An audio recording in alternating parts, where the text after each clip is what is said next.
Hello दोस्तों। Infrastructure made simple के एक और वीडियो में आपका स्वागत है। देखिए, अब तक हम एक इम्पॉर्टेंट चीज समझ चुके हैं कि एक एप्लीकेशन जब ग्रो करती है तब प्रॉब्लम्स पड़ती हैं, इसलिए सिंगल सर्वर यूजुअली एनफ नहीं होता। ठीक है। सर्वर की डिटेल आपको बता दी, उसके कंपोनेंट बता दिए। याद कीजिए, पहले वीडियो में हमने बोला था कि जो है रेस्पॉन्स या रिक्वेस्ट जब बहुत ज्यादा हो जाती है तो उन्हें हैंडल कैसे किया जाता है। तो यहाँ पे क्या था, सर्वर यूजुअली एक हमने बात की थी, लेकिन एक से ज्यादा सर्वर लगते हैं, तो इसलिए कंपनीज सेम एप्लीकेशन को मल्टीपल सर्वर पे रन करती हैं। ठीक है। इसी से क्या होता है, परफॉर्मेंस इंप्रूव होती है और रिस्क भी रिड्यूस हो जाता है। बिल्कुल, परफॉर्मेंस बढ़ेगी, रिस्क रिड्यूस होगा। लेकिन जैसे ही हम मल्टीपल सर्वर्स को इंट्रोड्यूस करते हैं, एक नई प्रैक्टिकल प्रॉब्लम सामने आती है।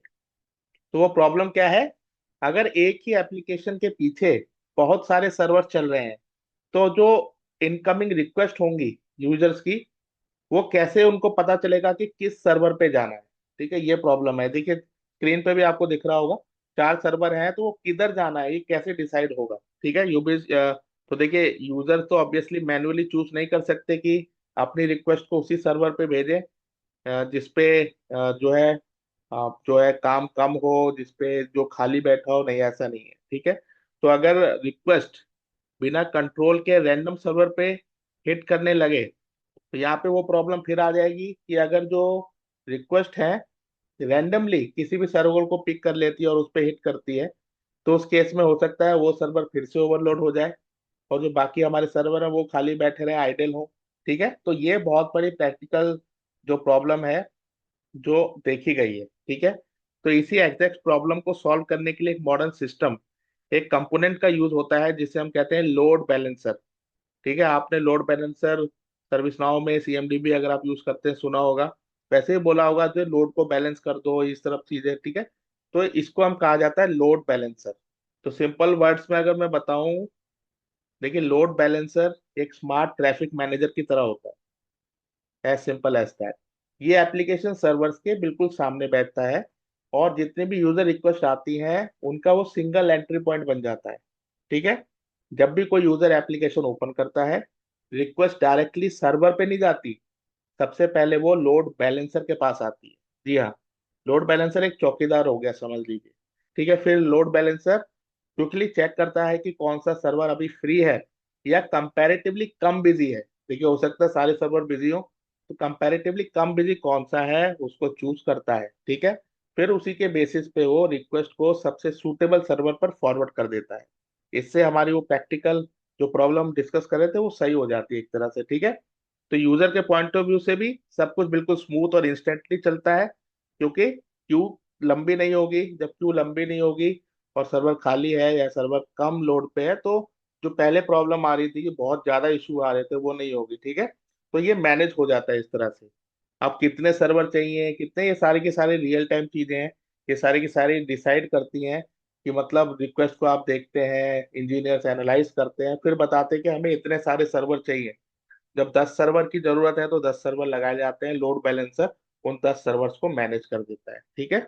तो इस सिंपल से मैकेनिज्म से सिस्टम की परफॉर्मेंस बहुत ज्यादा बढ़ जाती है, इम्पैक्ट होती है। ठीक है। क्योंकि अब वर्कलोड एक ही मशीन पे डंप नहीं हो रहा, जबकि प्रॉपरली वो डिस्ट्रीब्यूट हो रहा है, जिसकी वजह से सर्वर ज्यादा हेल्दी रहते हैं। रेस्पॉन्स टाइम भी इंप्रूव होता है। जी हाँ, बिल्कुल होगा। और जो सडनली जो ट्रैफिक स्पाइक था वो भी अब हैंडल हो जाता है अच्छे तरीके से। हम ओवरऑल एप्लीकेशन ज्यादा रिलायबल दिखती है। ठीक है। क्योंकि हम बोलते हैं ना ये एप्लीकेशन ठीक है, भाई उसके पीछे इंफ्रास्ट्रक्चर इतना लगा हुआ है, लोड बैलेंसर अच्छे से काम कर रहा है, तभी जाके वो एप्लीकेशन ठीक होती है। इसलिए देखिए, लोड बैलेंसर को जो मॉडर्न स्केलेबल इंफ्रास्ट्रक्चर है उसका कोर बिल्डिंग ब्लॉक माना गया है।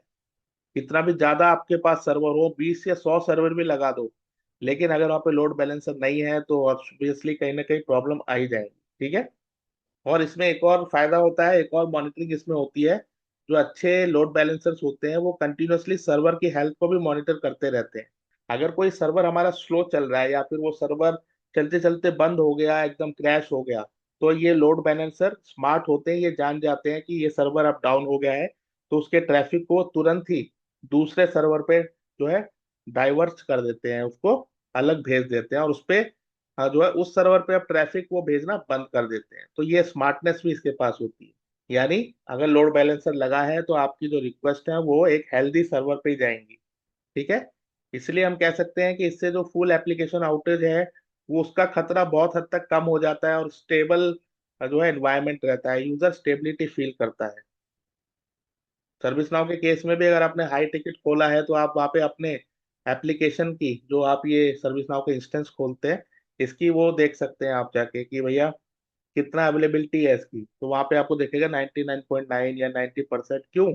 क्योंकि आउटेज कभी आए नहीं। क्यों नहीं आए? क्योंकि पीछे इंफ्रास्ट्रक्चर इतना सारा लगा हुआ है, इतने सर्वर्स हैं और अच्छे से लोड बैलेंस हो रहा है, चाहे कितने भी यूजर बढ़ जा रहे हैं। तो देखिए फाइनली यहाँ पे मैं कह सकता हूँ कि एक की आइडिया आपको याद रखना है।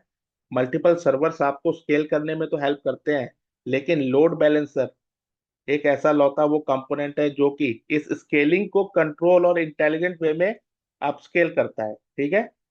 इसके बिना ट्रैफिक डिस्ट्रीब्यूशन कंप्लीटली कैओटिक हो जाता है, अनरियलिस्टिक हो जाता है। और जो आपका इंफ्रास्ट्रक्चर टीम है, आईटी टीम है, वो फिर से उन्हीं प्रॉब्लम में आ जाए। तो लोड बैलेंसर का होना कितना जरूरी है अब आपको ये क्लियर होगा। ठीक है। तो आज के वीडियो में इतना ही। आने वाले वीडियो में हम डीप जाएंगे, ठीक है, किसके? लोड बैलेंसर्स के। और ये देखेंगे कि किस तरह से यहाँ पे ट्रैफिक डिस्ट्रीब्यूट होता है और किस किस टेक्निक के थ्रू ऐसा होता है। तो होपफुली आपको क्लियर होगा। Thank you so much. Subscribe and share.